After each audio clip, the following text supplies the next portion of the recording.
Okay, so it's a Tuesday morning here in the UK, and I've got the opportunity to do a video, which I love doing because I've done a lot of once again a lot of research, a lot of reading, uh, and a lot of growth, a lot of learning, and about myself and about how all this stuff that I'm doing works for me and perhaps works for other people.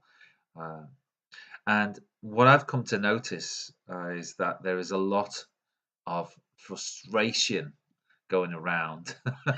I don't know if it's because of the recent full moon and we're all coming down off that energy, but basically there seems to be a lot of frustration around. And I made the terrible mistake of getting involved in TV last night and watched programs that I knew were going to make me feel a little bit rubbish, not least the news and all the bias reporting that is going on in that, but also the other things that are going on in the world. And I suppose if you have a diet of that kind of information, then it really does seem as though there is a sorry set of circumstances pervading in our world at the moment. And I really felt that last night. But what I wanted to talk about on this particular video was to do with those very frustrations. I know that, in any given, um, in any person's given life, there are frustrations of all sorts. You could be frustrated at work, you could be frustrated with your boss, you could be frustrated with your partner, um, you could be frustrated with a persistent illness or persistent ill health.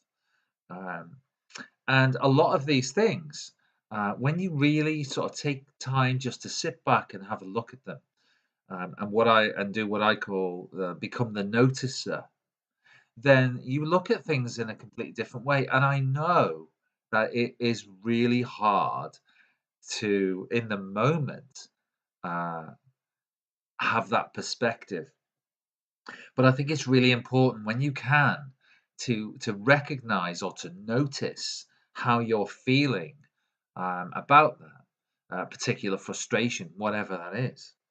And our problems arise, I think, in the most part, is because we associate the I to the problem. You associate yourself very closely with the problem.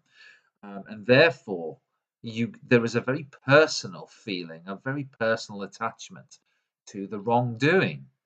And it's trying to unpick this this attachment where we get our relief from.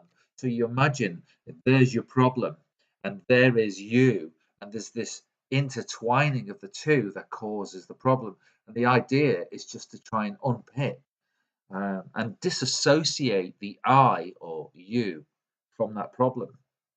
And the best way that I found that I can do that is just by recognizing that anything that is making um, or is causing frustration in my life is external.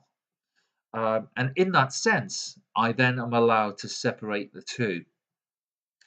Now, you could argue that, well, okay, well, if somebody is being a bit um, horrible to you at work, then it is going to feel very personal, like a personal attack. But in that moment, that's where the two things are merging. So what I kind of would be looking to do was to consider what it is that's what's going on in their lives to have caused that problem. What is causing this feeling within you um, that is causing the problem or adding to the problem, and try and disassociate yourself. I talk a lot about doing the inner work. I've talked about nothing but over the last lot of these videos. And I think when something comes along like that to frustrate you, to annoy you, to um, to blindside you a little bit, whether it be, as I say, an illness, you have to get into the idea that there is a relief from removing yourself, i.e., the I, from the actual problem, from the external stimulus.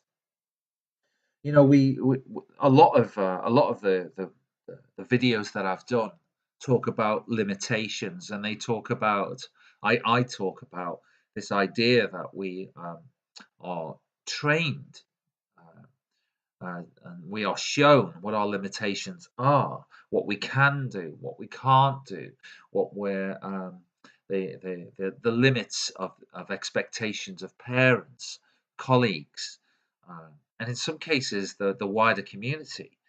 And I think what we do is we hold on to that reason why we can't do something. We're very good at that. We're very good at attaching ourselves once again. I talk about this quite a lot. Um, a lot of the pain of the world is down to attachment, but we hold on to the reason why we can't do something. Whether it be we can't get things right at work, or whether it be that we can't shake a particular illness.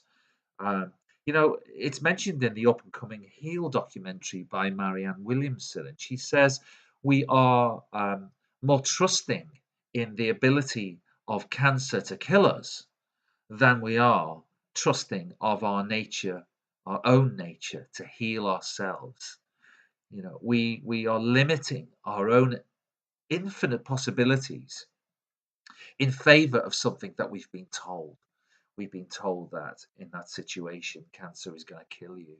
And we are finding out day by day because of the openness and because of the willingness, I suppose, to question um, the that kind of that kind of situation where we're being told that it's a one-way street. So that limitation is being constantly thrown at us, and we are holding on to the idea that we are limited.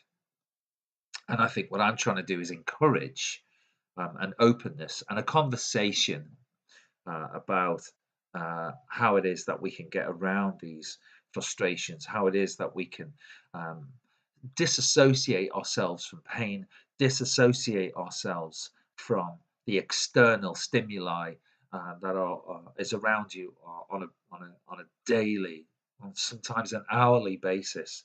And as it was, I should have turned off the news and the program preceding it last night.